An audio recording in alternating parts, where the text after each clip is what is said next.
tayo po ngayon ay babalik na sa ating series on the book of Romans. Hallelujah!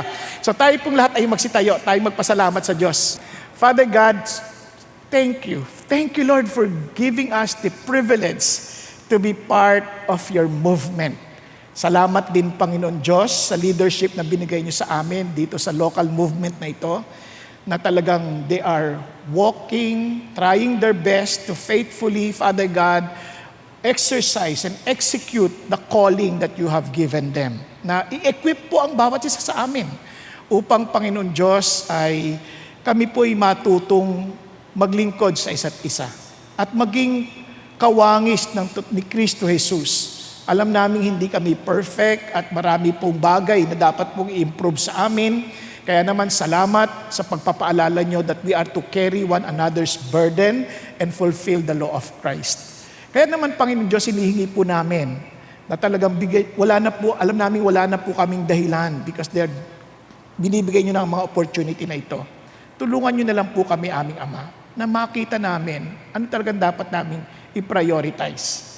And thank you, God, na alam namin gagabayan mo kami dahil hangad ninyo ang pinakamabuti sa amin. So I pray, Father God, sa aming pong pag-uusap ngayon, allow your Holy Spirit, Father God, to move freely in our midst. And I pray, Lord, to really let Him, Father God, accomplish your will. Lord, i-override po niya lahat ng aming preparasyon, kundi masunod lang ang kalooban ninyo. Salamat po sa pangalan ni Kristo Jesus. Amen at amen. Praise God. Ngayon, bakit po importante itong Book of Romans? Now, nandito na tayo sa ating Season 3. At sa Season 3, nakita ho natin that we're talking about winning the war within. Now, gusto ko lang maintindihan, ito pong ating pong title, siyempre just to make it more, yung parang yung laro ng WW, parang sarap tingnan, di ba?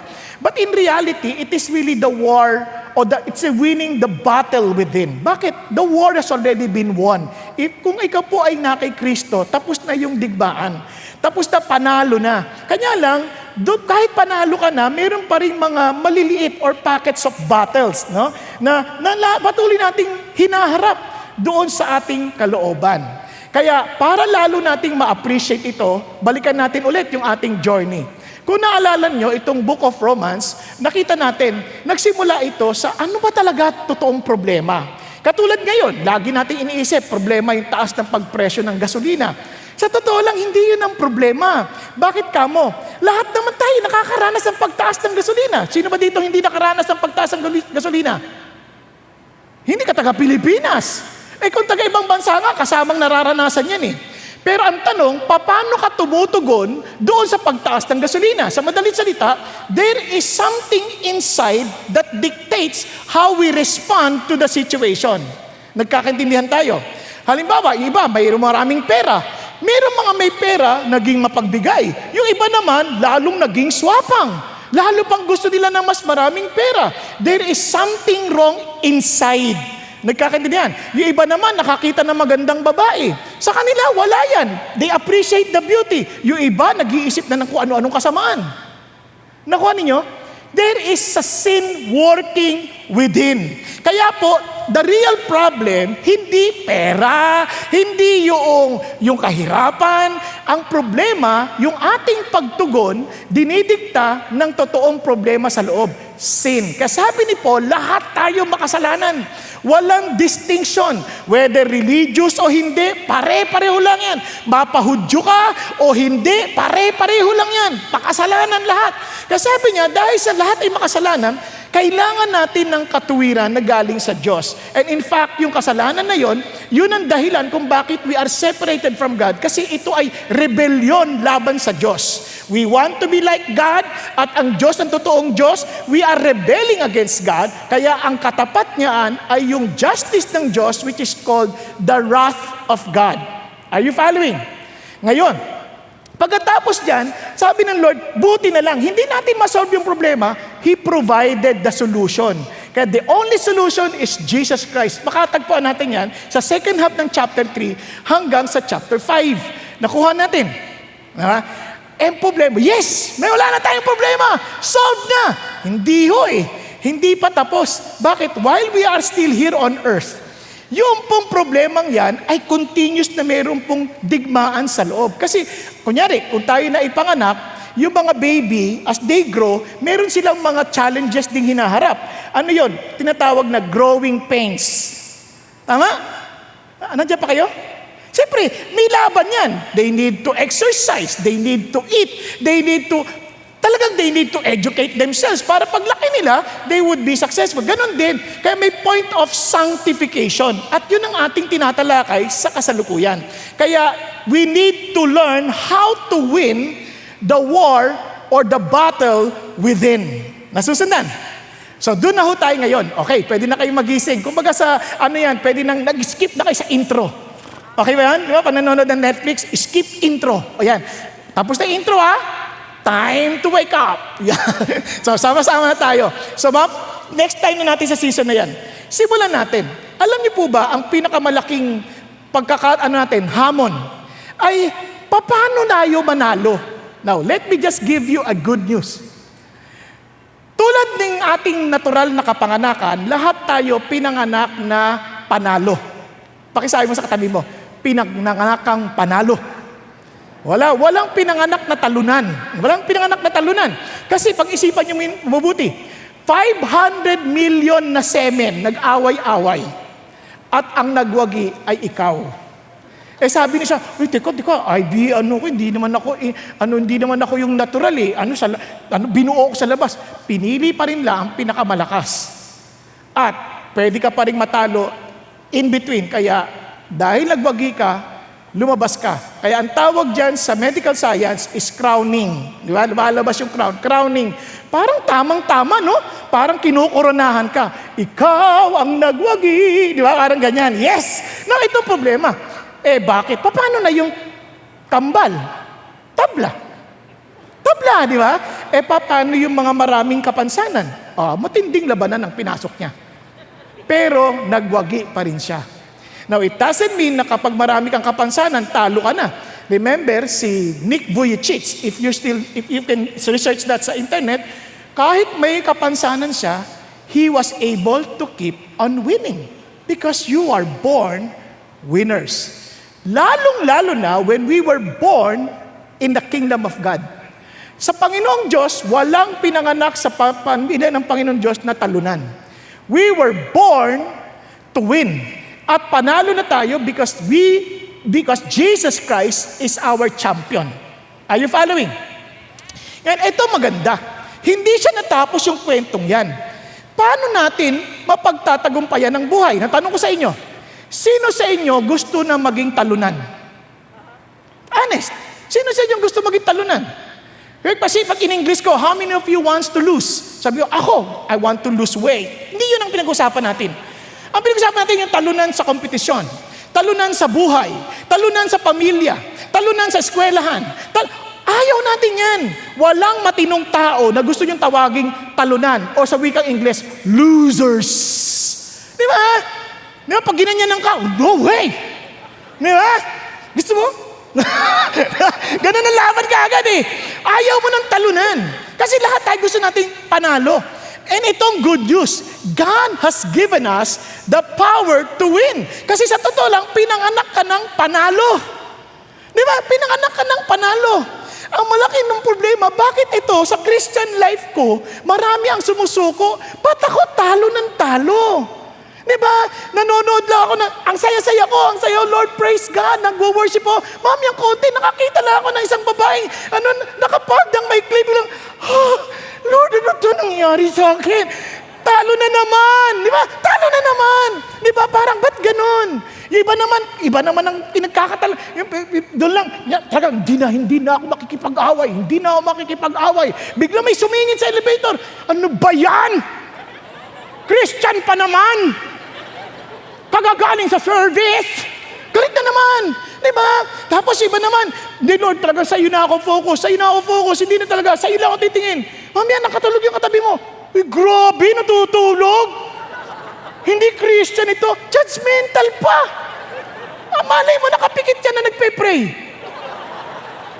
Walang ganon. Kaya parang, bakit ganon? Kala ko ba mayroong power to win? Yes, We have power to overcome. We have power to win. Minsan nakaka-discourage, parang hindi na ako mananalo.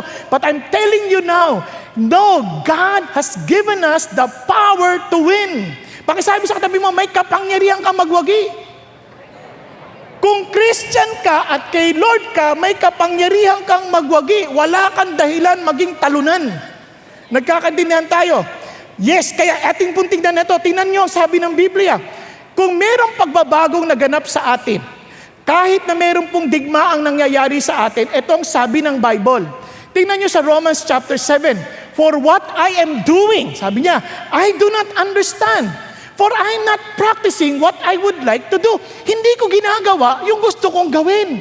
O di talo na agad. Pero may nangyari sa atin, sa kalooban natin. Something na nangyari sa atin nung naging Christian tayo. I am doing the very thing I hate. Bigla tayong nagalit sa kasalanan. Noon, tuwang-tuwa pa tayo.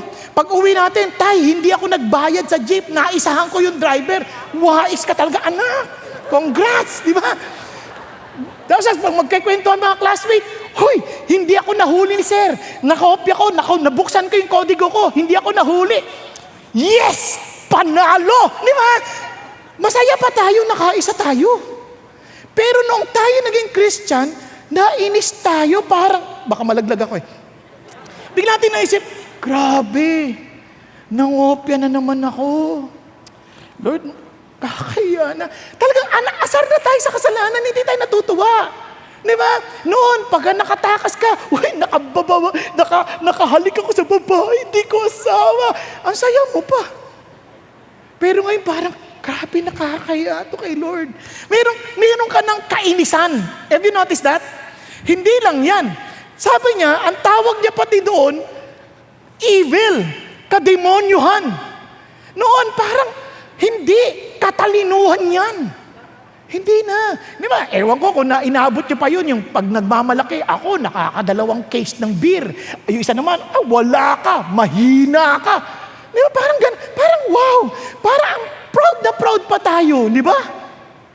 Ang dami kong chicks.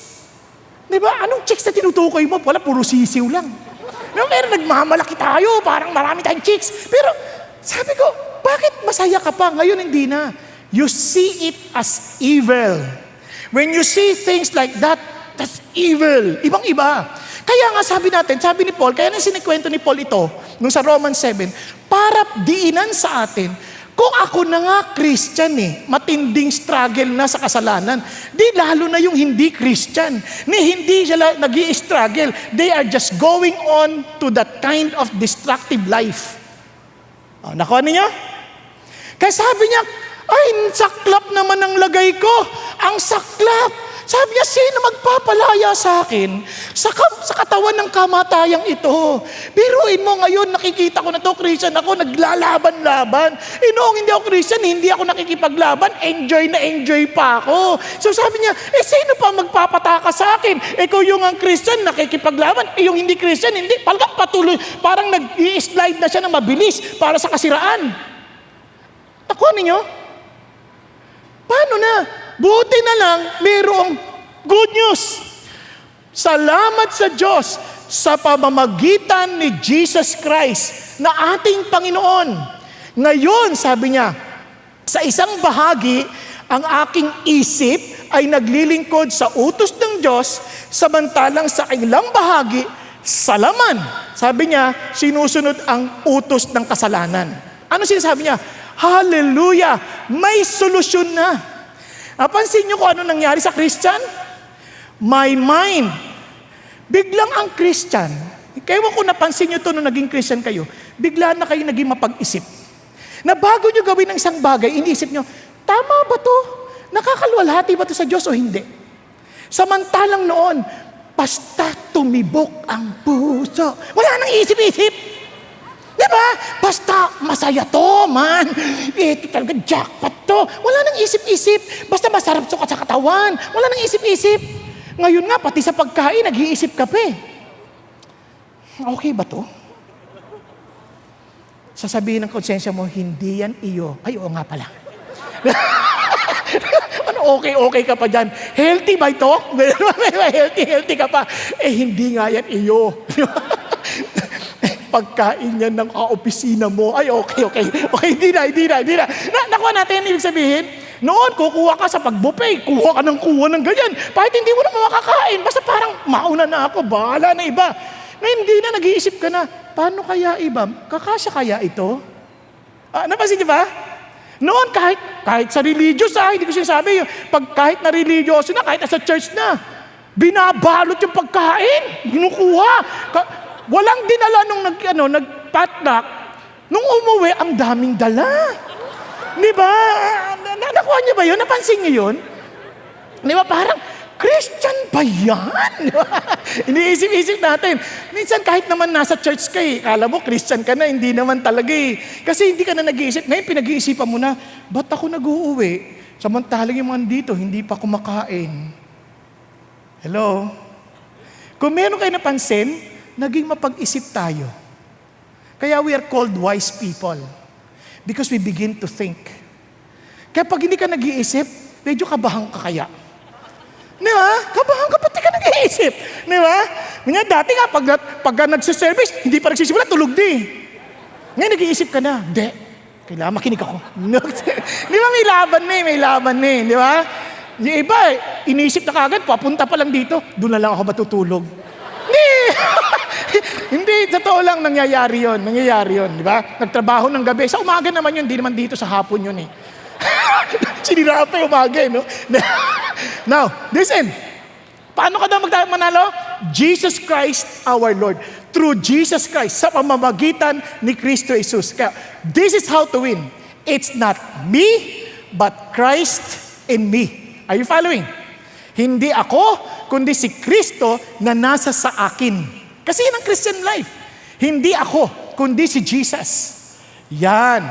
Kaya nga, we can win by surrendering. Naalala ko, mayroong isang piloto na, syempre, kagagraduate lang, talagang basa-basa pa yung certificate ang problema, nung nagpipiloto siya, alam niyo minsan, pag nag-aaral ka, ibang-iba sa actual no? Nung nandun na siya, wala siyang makita, foggy. Ang instruction sa kanya, doon sa rule book, ay talagang, you better trust the instrument and listen to that the tower. Di ba? Yung kumbaga sabi, hindi niya maintindihan. Pero hindi, kailangan ko mag-decide dito. Wala kang makita He had to be humble enough to listen. Kaya ang ginawa niya, nakinig lang talaga siya doon sa tower. Sabi niya, I am totally entrusting myself to you because I could not see anything. Wala akong nakikita, kaya nagtitiwala lang ako sa iyo. Ang galing naman tower. Gina-guide siya, paano niya iiwasan yung distraction, yung turbulent winds, kanyan. Tapos nakarating siya at nakapaglapag safely. And that is exactly the picture of all Christianity. Kaya, pansin niyo, sabi ni Lord, gusto niyo ng kapahingahan? Lapit kayo sa akin. Matuto kayo sa akin, for I am humble and meek. The first thing that we will learn, the moment we become Christians, yung understanding of humility na hindi ko to kaya, si Jesus lang ito. Nagkakaintindihan? Kung merong isang bagay na wag niyong kakalimutan, Christian life is not about us. Hindi yan willpower. Papakabait na ako. Kaya ko to. Walang ganun. Ito, Lord, hindi ko to kaya. I submit to you. I totally offer myself to you. I surrender to you. Not me, but Christ in me. At sinasabi ko to sa inyo dahil sa tagal ko ng Christian, nakita ko na to ng maliwanag. Yung mga pagtatalo ng, sabi ng Lord, magpatawad ka. Hindi ko to kaya. Lord, hindi ko kaya, kaya I surrender. Di ba? Pag sabi ng Lord, mag-ehersisyo ka. Sahigaan na lang, Lord. Di ba? Pero Lord, not me, but you. Nakuha ninyo? Naintindihan niyo po ibig sabihin? Lahat yun, binibigay natin sa Diyos.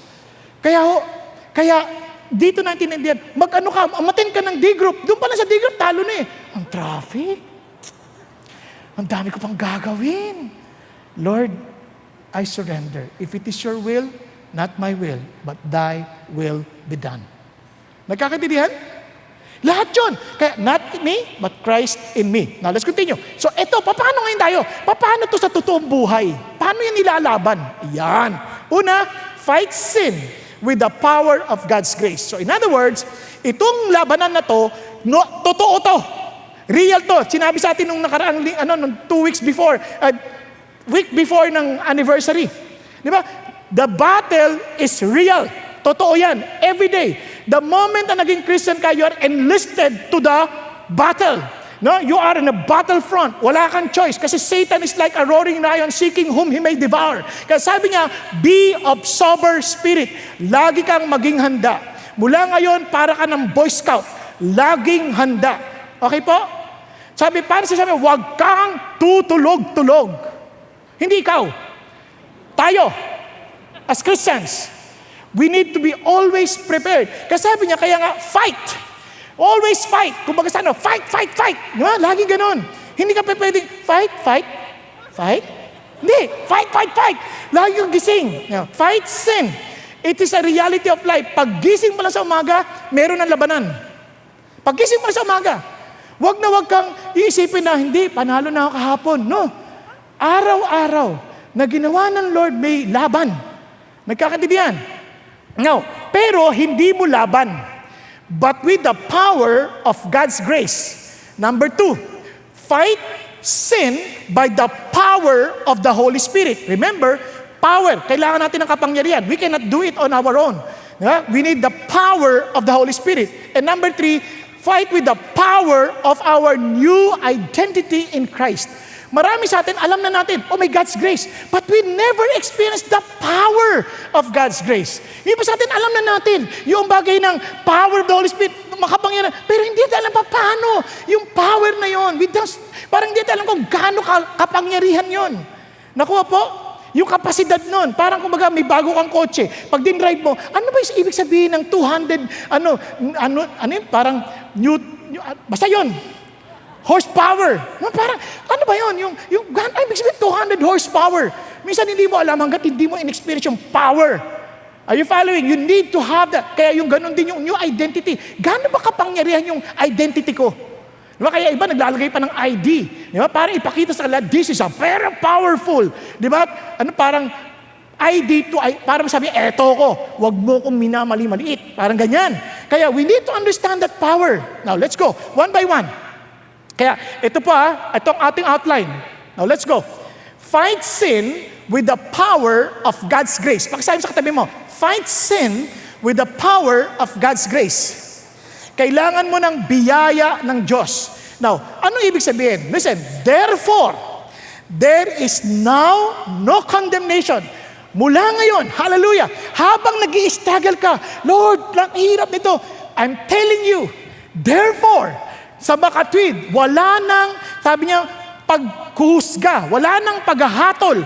Sabi niya, sa lahat ng kay Kristo Jesus. Wow! Anong ibig sabihin yan? Pag sinabi mong, yung ginawa mo, kinukundi na yan ng sambayanan. Ano ibig sabihin? Hindi nila yan tanggap. Tama? Buti sana ganun lang eh. Pag sinabing, alam mo yung ginawa mo, pag sinabing you are condemned, kumbaga you are a convicted criminal. Wala ka ng excuse. At tayong lahat, whether we like it or not, kaya hindi ka na pwedeng magpakabuti para maligtas. Alam niyo bakit? Kasi convicted criminal ka na. Parang ganito, nakapatay ka. Anong pangalan niyo po? Saul. Ayan, tamang-tama. Kinuha niya ang kaluluwa ng ibang tao. Si Saul, nakapatay na. Hindi yan ang pwede sabihin sa korte, hindi po, magbabagong buhay na po talaga ako. Magpapakabait na po ako. Ano po ako? Tutulong ako sa kapwa ko. Nakapatay ka na, iha. Hindi sa totoo lang, ang dami ko nagawa mabuti. Minsan lang ako nakapatay, mas marami akong binuhay noon. Doktor ako, binuhay ko sila, walang bayad. Pero nakapatay ka nga eh. Pinagplanuhan mo pang patayin. Isa lang naman yun eh. Ganun ba yun? Oy, kaya nga sabi, for the wages of sin, isa nga lang is death. Death penalty agad. Ano ba yan? Nagsinungaling lang ako.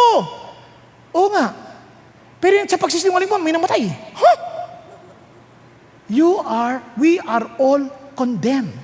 Kaya, no amount of promises can ever change our destination. We are condemned. But, sabi ni God, now that you belong to Jesus Christ, you have no condemnation. Totoo ba to? Wala ka na. Wala na siyang hahanaping pagkakamali sa'yo. Alam niyo bakit importante yan? Alam niyo kung bakit importante yan? Ganyan din yung sinabi ni Paul ganito. Sabi niya, having canceled out the certificate of debt concerning the decrees against us, which was hostile to us, and He has taken it out of the way, having nailed it to the cross. Sabi niya, wala na siyang mahanap na dahilan para ikondena ka. Bakit? Wala nang ebidensya. Tanggal na ang ebidensya. Lahat ng ebidensya ng kalokohang pinagagawa mo, iho, burado na. Wala nang ebidensya. Kaya yung word no condemnation dito, it is a legal term telling you, burado na, wala na siyang mahanap na anumang pagkakamali sa'yo. Paano?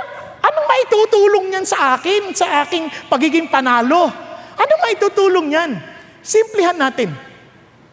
Kung halimbawa, anong pangalan niyo naman po, nakapula? Tupe. Halimbawa, si Tupe, nasapak niya si Sol. Sa asar. Ngayon, sa korte, sabi niya, Tupe, dahil sa ginawa mo, ikaw ay nahatulan ng kamatayan ng 30 beses. Sabi naman, wala na yung wala ang kapagkakataon ng pardon or parol. Sinapak ko lang eh. Wala nang kapatawaran, sinapak ko lang eh. Ba't ganon? Kung wala nang kapatawaran, wala nang papatayin ko na lang ito si Sol. Tama ba? At idadamay ko na pati yung katabi. Total pareho lang din naman eh. Nakuha ninyo? Kaya for us not to be condemned, parang sinasabi niya, thou you are no longer under the obligation of sin. Kasi hindi mo na kailangang manatili dyan dahil wala ka ng kasalanan. Ibig sabihin, malaya ka na. Kasi kung ikaw man ay nakatakas, fugitive ka pa rin, hindi ka pa rin malaya sa iyong pagkilo, sigurado magkakamali ka. Tatakbo ka na naman, tatakbo. You can never do anything positive or parang worth doing for others kasi lagi kang nagtatakot, baka magkamali ka. And that is exactly what's happening to all of us. Kaya tayo hindi makaporma ng maayos at makagawa ng sumunod sa Diyos. Kasi isip natin, ang sasabihin ng dyablo, wala ka naman talaga, makasalanan ka na. Hindi ka na magbabago. Ang sama ng ugali mo. Kaya nga, sabi ng dyablo, tinan mo, sa Revelation, he is the accuser of our brethren and has been thrown down. He who accuses them before God day and night. Wala na sila. Wala silang pag-asa. But they overcame him because of the blood of the Lamb, because of the word of their testimony, and they did not love their life even when faced with death. Ano nangyari? Dahil alam nila, tanggap sila ng Diyos at alam nila pag namatay sila, sa Lord sila pupunta dahil wala na silang kasalanang ibibilang, hindi na sila takot mamatay. Bakit ba tayo nagsisinungaling? Because we're protecting ourselves. Bakit tayo nandadaya sa kapwa? Because we're trying to protect ourselves. Bakit tayo nanloloko ng kapwa? We just want to make sure that we will survive. Kasi nga, merong condemnation na lagi nating pinagtatakpan na ayaw nating malaman ng ibang tao. Kaya nga ang kasalanan ng unang ginawa niya, nagdamit. Remember? Nagtago siya. Natakpan niya, but there's something in him na bigla niya na-realize, this is wrong. Bihis siya kagad. Kumuha siya ng fig leaves. Tinakip niya. Sabi ni Lord, bakit? Kinain mo ba? Oo, ngayon naintindihan mo na, you begin to see na meron kang problema na pinagtatakpan natin. Kaya ang bawat tao, madalas, kapag tayo gumagawa, kaya nahuhulog tayo sa kasalanan, yung akala nating mabuti, kasalanan pala. Paano ibig sabihin? Hindi ko naintindihan. Pag gumawa kayo ng mabuti para bigyan kayo ng pabor, mabuti ba yun? Hindi, no? Bakit? Kunyari, ginawan kita ng mabuti para may makuha ako sa iyo. Yeah, para ka nanliligaw. Para makamtang kita. Hindi, mabuti. Ganun ang ginagawa natin sa Diyos. Papakabait tayo para dalhin tayo sa langit. Ang totoo niyan, hinuhututan natin ng Diyos. Pero ang sabi ng Diyos, hindi ganun. Sabi niya, hindi mo kaya dahil napaka-selfish mo. You're always trying to look for something that will not condemn you. Kaya naman you keep on covering up. Kaya alam niyo ba sa trabaho, for example, trabaho. Marami nagtatrabaho, not because they worship God.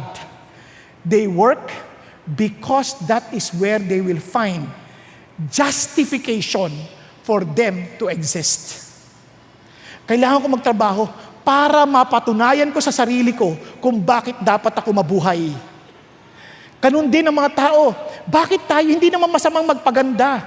Pero nagpapaganda tayo. Concern na concern tayo sa pimples. Concern na concern tayo sa mata. Kailangan walang talukap ng mata. Di ba? Kaya kailangan malaki ang mata. Kailangan maliit ang mata. We're trying our best na maalis yung condemnation na yon. Kaya nilalagyan natin ang lahat ng tapal para tayo matanggap, mamahal.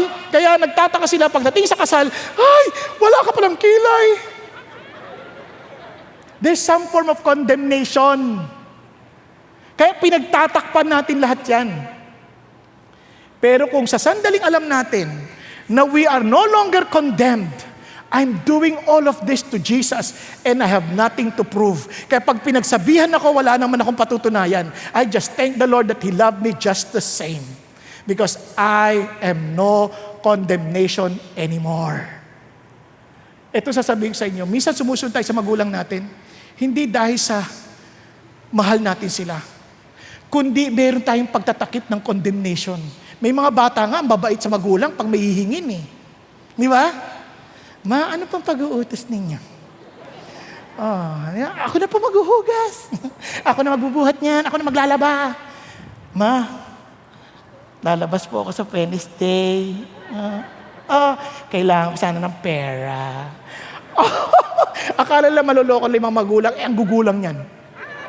Di ba? Sabi ng magulang, kaya pala ang bait mo, ha?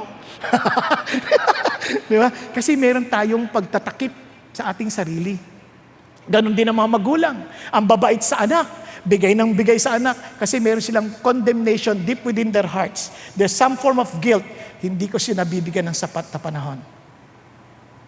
Pero ang sabi ng Lord, there is now no condemnation. If we know that yung pinaka-importanting being o yung person in life, tanggap ako, then wala na akong dapat itago. Yun ang dahilan magtatagumpay tayo. Nakiintindihan? Hindi ka kasi nagtatrying hard na eh. Pag sinabihan ka, alam mo, nagsisinungaling ka. Ganun ba? Naku, sorry po. Paano po ba sabihin ng tama? Hindi na yung nagsisinungaling ka, hindi totoo yan. Christian ako, no? Hindi ako nagsisinungaling. Hindi na, wala kang dapat patunayan. Kasi ang ating pagtanggap nasa Diyos eh. Tanggapin ka man ng tao, hindi ka naman tanggap ng Lord. Di wala din. But tanggap ka ni Lord, di ka man tanggapin ng tao, panalo. Are you following? Kaya minsan we protect our reputation kaysa pa sa kay Lord. Minsan, hindi na lang natin haharapin ang pagkakamali. Alis na lang tayo, lipat na lang tayo ng ibang grupo. Ayaw ko na yan. Kasi ayaw nating aminin may pagkukulang din tayo eh. Lahat, sisisihin natin. Yung pastor, kaya ako nakatulog. Di, nakatulog ka dahil pumikit ka eh. At inaantok ka talaga. Diba? Sinandal mo pa. Tinuluyan mo na. Ano ba? Wala nang sisihan. Kapag sabi ko, natutulog ka, ako pa pinatatamaan. Sorry. Lord, sorry po Wala nang feeling ng guilt na parang, hindi ako natutulog, no? Grabe to, judgmental. Narinig ka nga humihilik. Ha? Hindi ako humihilik. Talagang ganun na ako huminga. Naalala ko kasi minsan nung nasa overnight prayer kami, nakaload na kaming ganyan. Biglang, tapos na mag-pray, nakaload pa rin yung mama. Ginising ko na, ma, tapos na po mag-pray. Kasi tagal na nakaload eh. Biglang tumayo, ang sarap talaga mag-pray. Ikaw talaga, nabubuhay ka pa rin sa condemnation. Naintindihan niyo po? Ganyan. Kaya pagka tayo po'y lumapit sa Diyos, ang utak natin, oo nga no, kasi tingnan ninyo, for what the law could not do, weak as it was, through the flesh, God did. Kasi yung law, hindi tayo matulungan. Yung law, lalo lang tayo natakot eh. Bawal to, bawal yan, wag mo gawin yan. Naku, Parang yung law, sinasabi sa atin, eto, para makapunta ka ng langit, eto yung guide mo, ha? Para mapunta ka sa buwan, eto yung guide mo. Wala ka namang kapangyarihan para makapunta ron. Wala kang spaceship, wala kang kakayanan, wala kang resources. So paano? Ganon din ang ating naging sitwasyon. We are very weak. The law showed us the standard of God. Pero hindi natin kaya. Lahat na lang na sinabi ng law, hindi ko magawa. Kaya ang ginawa ng Lord, binigay niya na yung kanyang anak na si Jesus Christ. At yung ating makasalanang laman, bilang offering sa ating kasalanan, kinundi na niya yung kasalanan na nasa ating laman. At sabi niya, para lahat ng pangangailangan ng batas, para ikay makarating doon, ginanap niya na. Para hindi na tayo manatili sa laman, kundi ayon sa Espiritu. So hindi na ako ngayon mabubuhay para makamtan ko yung langit. Mabubuhay na ako dahil binigay na sa akin ang langit. So I'm preparing now myself to go there. Are you following? At ito maganda. Yun ang dahilan, kapag nadapa ka, babangon ka. Hindi na yung nakakaya na kay Lord, nadapa na naman ako, ayoko nang bumangon. Hindi. Pag ganun ang sinabi mo, bumabalik ka na naman sa laman. Na parang sinasabi mo, I have to prove to God my worth of eternity. Hindi na. Kaya ka nga bumabangon eh. Kaya ka nga lumalaban eh. Kasi panalo na ako dito. Tanggap na ako ng Diyos. Wala na akong condemnation. Naintindihan po? Ayan. Pag ilan sa atin, minsan naisip pa rin natin, hindi tayo tanggap ni Lord. Kaya ako nagkakaproblema ng ganito kasi pinapagalitan ako ni God dahil galit na siya sa akin. Di ba? Yun ang sinasabi ng Diablo lagi sa atin, kaya ayaw na natin bumangon. Kaya hindi na tayo mabuhay ng maayos. Nakuha? Hello? Ito ang ganda. You can overcome sin by the power of God's grace. Lord, yaman din lamang pinatawad mo na ako. Ba't pa ako mananatili sa kasalanan na ito? Wala na akong condemnation. Malaya na ako, kaya nga, I can now walk according to the Spirit. Wala na siyang hawak sa akin. Hindi na pa sabihin ng kasalanan, hindi, lagot ka, impyerno ka pa din. Hindi na ako taga sayo. Malaya na ako, tagalangit na ako, kaya ang buhay ko, buhay pang langit na. Hindi na pang lupa, hindi na pang makasalanan, hindi na pang dilim, para sa liwanag na. Are you following? Malaya na ako. Only by the grace of God. Yan ang kapangyarihan ng biyaya ng Diyos. Sa totoo lang, ako noong una, hirap na hirap ako. Pornografiya, di madali. Sinunog ko lahat yun, tawag na, I burn all of them sa CD. Di ganun pa rin, ano? Nawala na yung papel. Nasa CD naman. Nakuha ninyo? Sabi ko, Lord, hindi ko po talaga kaya. Total, niligtas mo na rin lang naman ako sa kasalanan. Ayoko naman natili dito. Tulungan niyo ako. Hindi ko kaya. Ang kapangyarihan ng forgiveness ng Diyos, pinatawad na kita dyan. Hindi ka na kailangan manatili sa ganyan. I will give you the real pleasure of life. The pleasure of being with me. Kaya ang struggle ngayon, spending time with God and spending time with pornography. Di ba? Niligtas ka na ng Diyos. Why will I spend time with you? Wala naman akong pakinabang sa'yo. Dito na ako kay Jesus. May pakinabang pa ako. Mahappy pa ako. Happy. Di ba? Are you following? Kaya nga sabi, bakit kayo? Hindi kayo umiinom. Di na kayo nag-ano. Wala kayong bisyo. Di ang lungkot ang buhay nyo. Ano sinasabi mo? Kaya nga nawala yan. Sobrang saya ko na dito. Ba't ko pababalikan yan? Ikaw talaga. Pero siyempre, nangyayaya pa din yan. Bigla pa rin sabihin, ganun pa rin yan. Kaya, laban ako. Kay Jesus na ako eh. Lord, tulungan mo ako. Di ko kaya to. Buti na lang, tulad ng tatay, siyang may hawak sa akin, hahatakin niya ako. Tama? Huwag nang makipaglaban. Yung iba sa atin nakikipaglaban pa eh. Tatay, gusto ko ito. Tatay. Tapos nagdadabog pa. Hindi naman eh! Di ba? Hindi na, sunod ka na lang. Pero, nakikita mo, panalo. Pagdating sa huli, salamat sa Diyos. Paano na lang kung nalaglag ako sa bruha na yon? Ganun ba talaga siya kaganda para madala ako sa impyerno? Tama? Buti na lang, hindi na ako nagpatuloy sa bruha na yun. Kung hindi, kawawa. Ano kaya ang buhay ko na ngayon?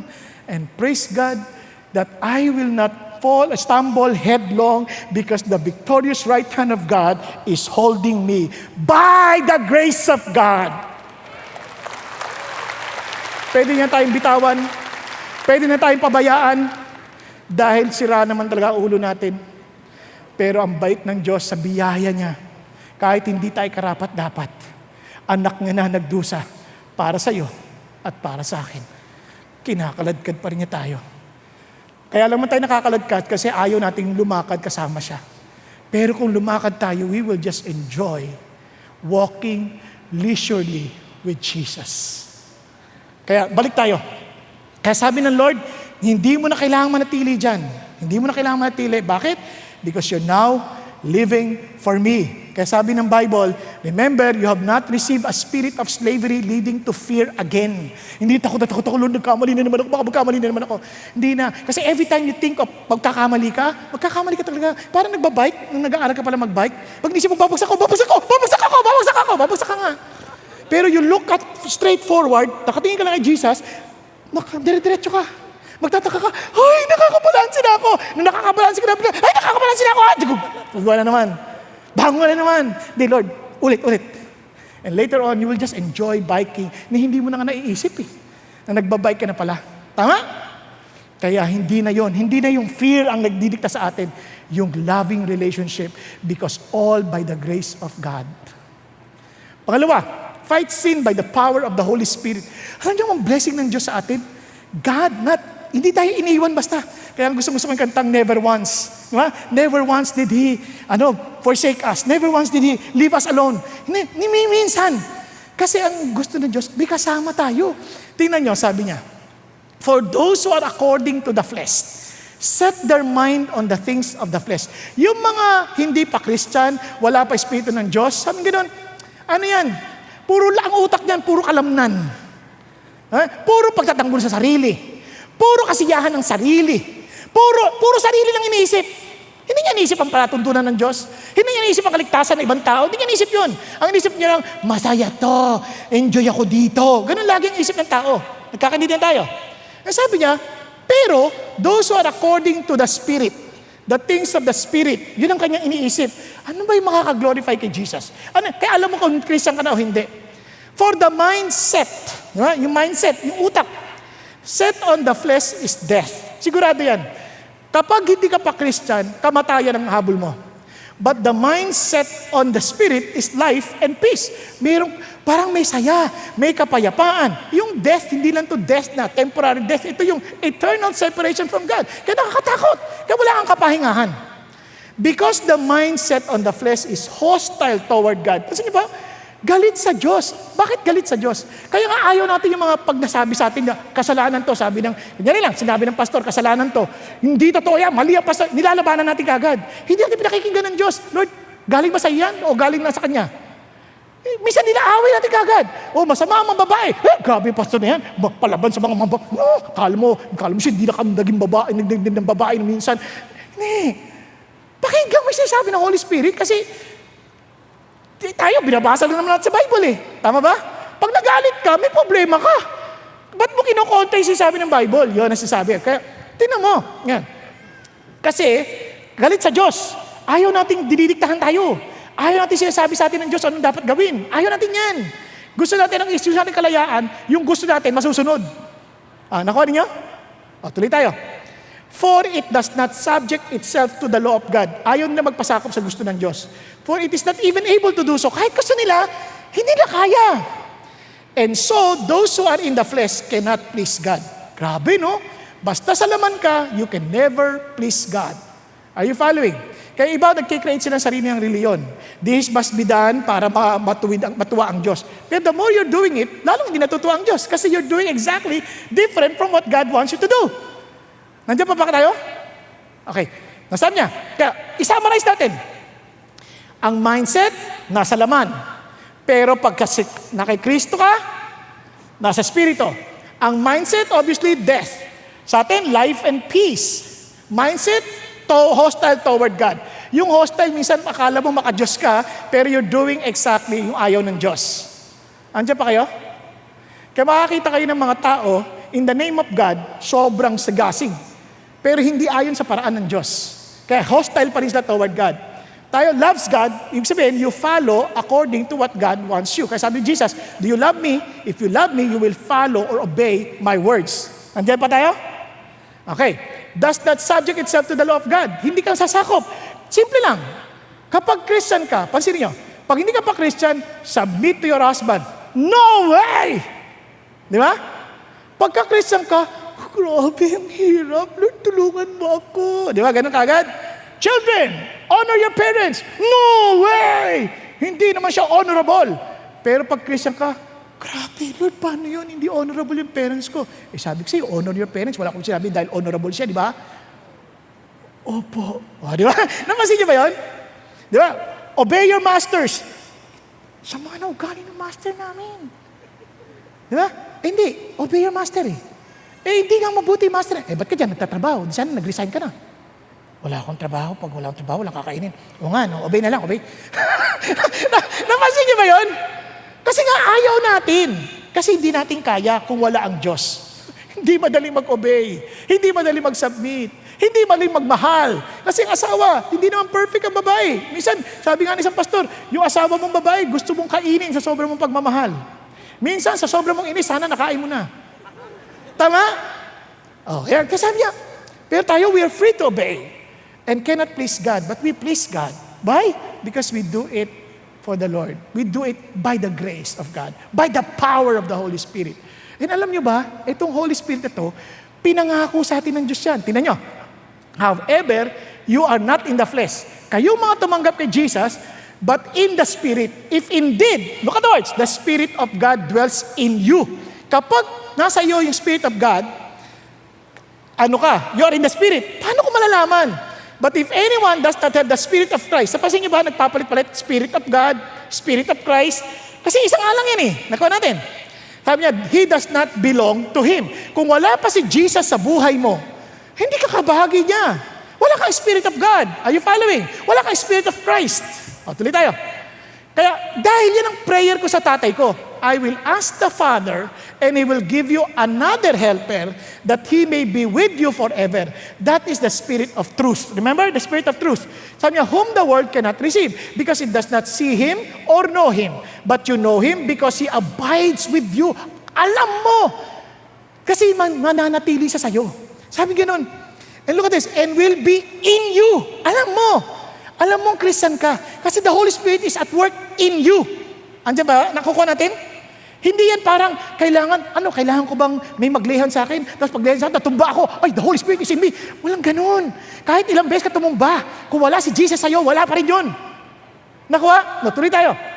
Hindi masama yung tumutumba-tumba na yung iba, hindi totoong tumba-tumba. Pero iba talagang, totoo naman, pero ang tanong, kung wala si Jesus, wala rin yun. Nagkakaintindihan. Tapos sabi niya, He abides with you and will be in you, and I will not leave you as orphans, I will come to you. Remember, the Spirit of Christ, the Holy Spirit, I will be with you. I will not leave you like orphans. Hindi kita iiwan. The Holy Spirit is in you because that is my Spirit, sabi ni Jesus Christ. Nagkakaintindihan? Okay pa kayo? How would I know? How would I know na I'm walking in the Spirit? Now, ayan, tingnan natin. Puntahan natin to. Diretso na tayo, dito. Ito yung deeds of the flesh. Immorality, impurity, sensuality, idolatry, sorcery, enmity, strife, jealousy, outbursts of anger, disputes, dissension, faction, envying, drunkenness, carousing, and things like this, of which I forewarn you, just as I have forewarned you, that those who practice such things will not inherit the kingdom of God. Pansin nyo, hindi lahat ng listahan nandito. Ang sabi niya lang, and things like this. Anything na ang tungo sarili. Nagkakaroon? Pag ang tungo sarili, kahit nagkikwento ka tungkol sa ginawa ng Diyos, alam mo, ang bait ng Diyos, purihin ng Panginoon, ang dami niyang ginawa sa akin, bless na bless ako, pero gusto mo ipahiwatig sa lahat. I am close to God, and you are not. Pag may ganun, sarili pa rin ang focus, tama ba? Andiyan pa kayo? Na minsan nagagalit ka sa asawa mo, ang hirap sa inyo, wala kayong pagsunod sa Bible. Hindi tulad ka. Nag-attend ng Bible study. Ikaw, ang iniisip lang, kain. Ako, nagba-Bible study. Pansin nyo, kahit na feeling mo parang sa Diyos, pag ang sentro dito, things like this yan. Nagkakaintindihan? Kasi ito ang alam mong Holy Spirit. Ano sabi ng Lord? Para alam mong ikaw nasa Holy Spirit. Let's go to John chapter 16. But when He, the Spirit of truth, comes, He will guide you into all the truth. He will not speak on His own initiative, but whatever He hears, He will speak and He will disclose it to you what is to come. Anong pinaka-susi? He will glorify me. Are you following? Andiyan pa kayo? Alam nyo na sa Holy Spirit yon kasi ang nag-glorify si Jesus. Hindi tao, hindi ang organisasyon, hindi yung pangalan ng asosasyon o ng movement, hindi yung pastor, si Jesus. Nagkakatindihan. Kahit na kayo'y laging pumapunta rito, pero dahil lang yung pastor, pogi, siya obviously hindi kayo sa hapon. Tama? Hindi pa rin yun kay God. Kasi ang Holy Spirit, regardless kung sino, basta ang hinanap mo si Jesus. Okay ba yan? Kasi ang i-glorify niya si Jesus. Ang i-glorify niya si Jesus, hindi tao.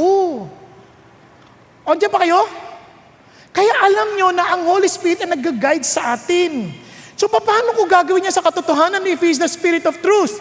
Remember, be filled with the Spirit. So you can speak to one another in psalms, hymns, spiritual songs. Ang sabi niya, let the word of Christ richly dwell within you, with all wisdom, teaching, admonishing one another, with psalms, hymns, spiritual songs. Ano sinasabi ni Paul? If you are filled with the Holy Spirit, you will be hungry for His words. And you will want always to please and glorify Jesus. Kung wala kang pagkauhaw sa salita ng Diyos, at wala kang desire to glorify Jesus sa ating buhay, then alam mo, you're not in the Spirit. Okay ba tayo? Okay ba tayo? Kahit naglilingkod tayo sa Diyos, sa pananaw natin, we're serving God. Pero alam natin, we're not walking by the Spirit. Kasi alam natin, we're not glorifying Jesus. Yan din, alam yung struggle ko yan, pati sa pagpipreach, iniisip ko yun why am I preaching? Nagpipreach pa ako para ma-justify ko yung aking existence na preacher ako? O nagpipreach ako because this is my worship to the Lord. This is my service to God because this is the gift that God gave me in order to strengthen the body of Christ. Nakuha niyo po? Gamitin ka o hindi, it doesn't matter. Kasi si God yan, kanya naman yan Kasi the faith of the people does not depend on the preacher. It depends on Jesus and by the power of the Holy Spirit. Kaya nga, let's fight sin at maging aware tayo doon. Paano? By the power of the Holy Spirit. And finally, let us fight sin with the power of our new identity in Christ. Isipin nyo, kung kayo po ay kilalang, dito pa lang, halimbawa, dito lang. Anak ka ni Pastor Peter. Dito ka, and kilala ka. Ano mapapansin niyo sa mga gwardiya? Uy, anak ni Pastor Peter yan. Good morning, sir. Pero kung hindi ka anak ni Pastor Peter, halimbawa, hindi ka kilala. Pagpasok, saan mo kayo pupunta? Teka, ano nyo? Magalang naman sila, magalang. Hindi naman bastos yung mga guard natin. Saan ang punta niyo, sir? Sir, may ID po ba kayo? Sir, pupunta ko kayo sa lobby at kunin niyo po ang anyong ID. Tama? Pero pag na-identify, anak ng pastor na taga rito, halimbawa lang, kahit anak ko, ay, anak ka pala ni Pastor Bong. Kaya pasok ka. May power. Hindi ko sinasabi na abusuhin yung mga ganung bagay. What I'm trying to say, minsan yung identity na yon, yung mismong kaaway mo, kakabahan sa'yo. Di ba? Halimbawa, boxing. Ay, anak ni Pacquiao yan ako. Huwag mong gagalawin yan. Baka mapakyaw ka. Tama? Nakuha niyo po ba? Natandaan niyo. Tayo, ano daw tayo? Let's look. For all who are being led by the Spirit of God, these are the sons of God. Anak ka daw ng Lord. Can you imagine? Anak ka ng Diyos. Sino pang dadaig sa Diyos? Sige nga. Pati demonyo kakabahan sa'yo. Nagkakaintindihan tayo. Minsan tayo, panlabas yung gusto natin pag may kaaban. In Jesus' name, in Jesus' name. May cross. Ano ka ba? Ikaw na mismo yun. Si Jesus is in me. Bakit ako matatakot sa'yo? Nakuha ninyo? Kaya, tatin niyo, you have not received a spirit of slavery leading to fear again. But you have received the spirit of what? Adoption, sons by which we cry out, Abba, Father. Wow! Thank you, Lord. I can run to you at any moment. Lord, may nang-aaway sa akin. Lord, may nang-aaway sa akin. Tay, inaaway ako niya, no? Yabang-yabang, laki-laki niya eh. Naaway niya ako. Ganun ba, anak? Sige. Naalala niyo si David, si Goliath, yung mga tao nakalimutan na, the people of God, tagot-tagot, tawag na duwag. Pagkakita ng David, sino itong supot na to? Bakit inaalipusta niya itong tao ng Diyos? Nakuha ninyo? Kaya sabi niya, hindi, siya lalaban, ako lalaban dyan. Ang tapang, bakit?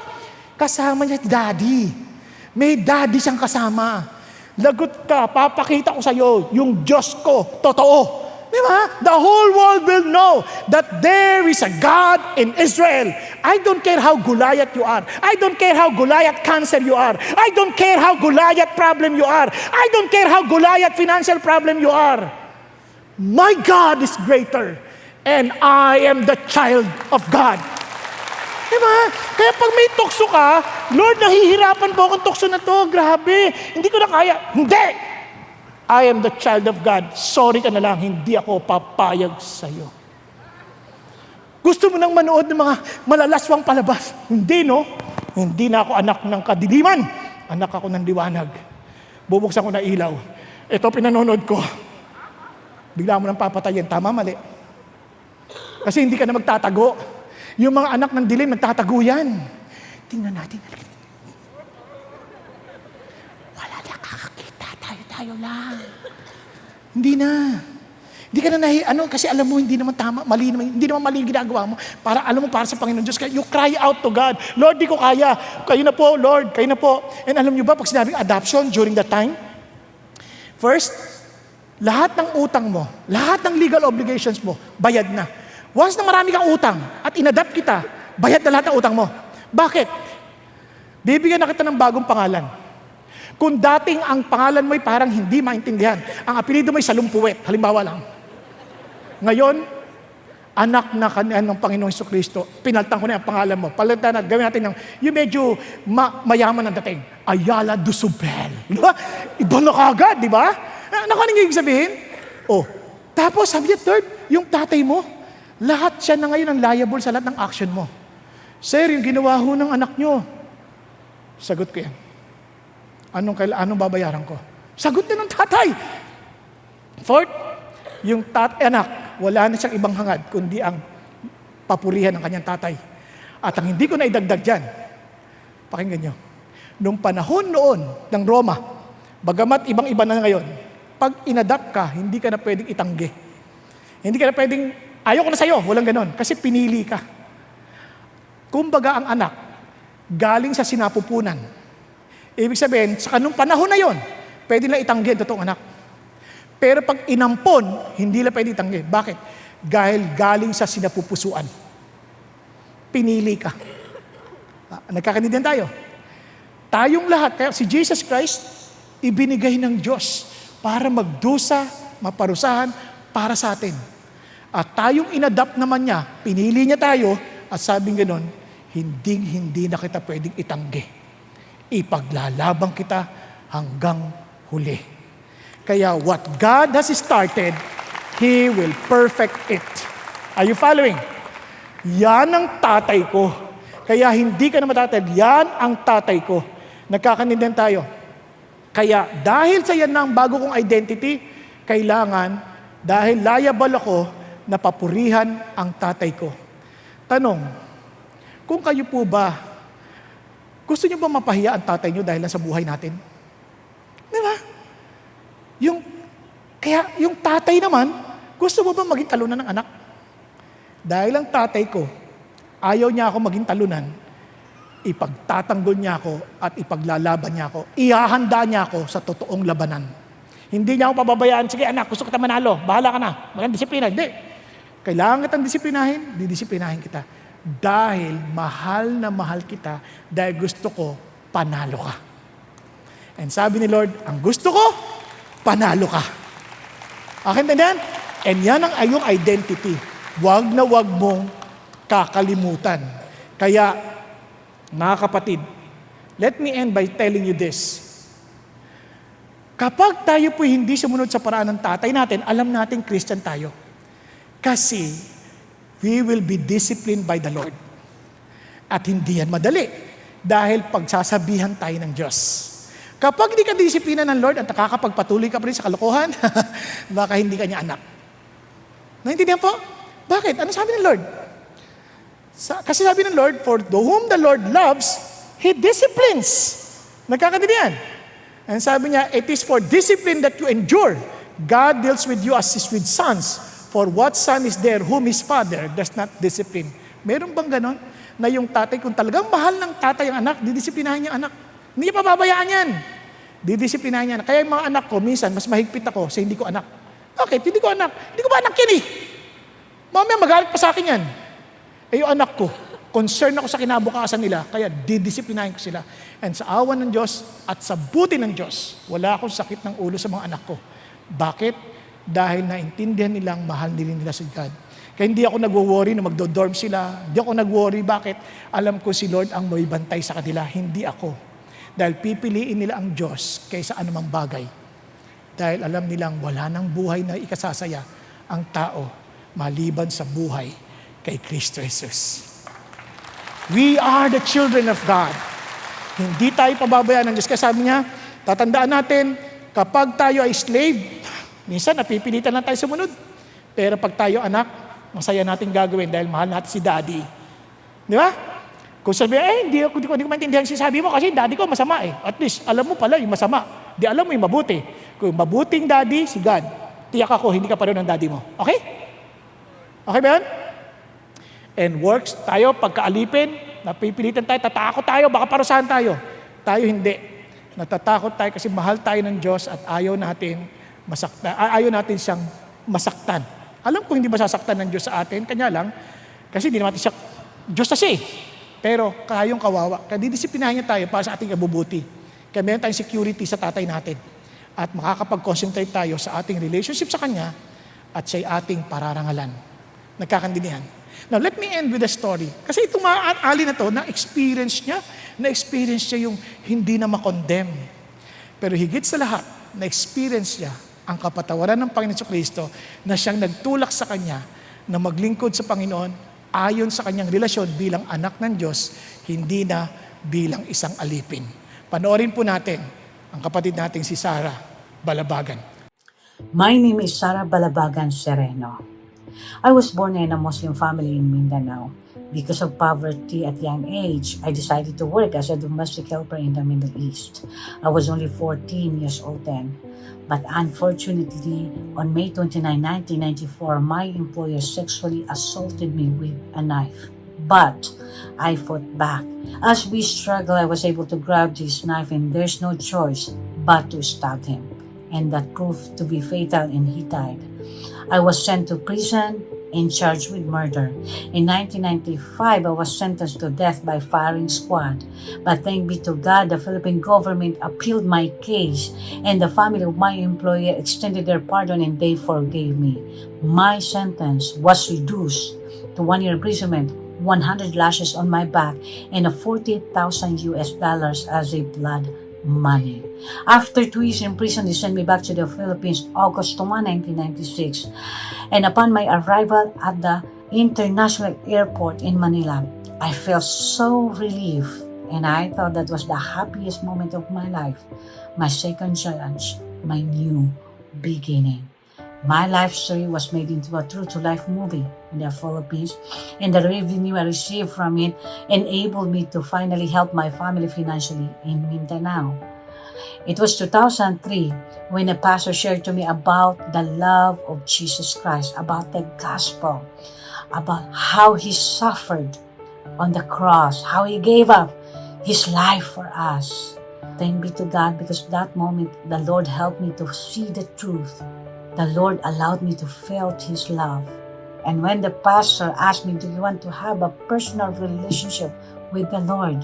And thank be to God, I said yes to Jesus Christ. And since then, my journey as a child of God began. I experienced the 2 Corinthians 5:17 said, if anyone is in Christ, he is a new creation. The old has gone. Behold, the new has come. I started sharing my story anywhere and everywhere as I get invited. Because for me, it's not about my testimony anymore, but it's about God's story in my life. I am now based in California, USA, with my family. With the support of my husband, we started a non-profit organization called SBIM, or Sarah Balabagan International Missions.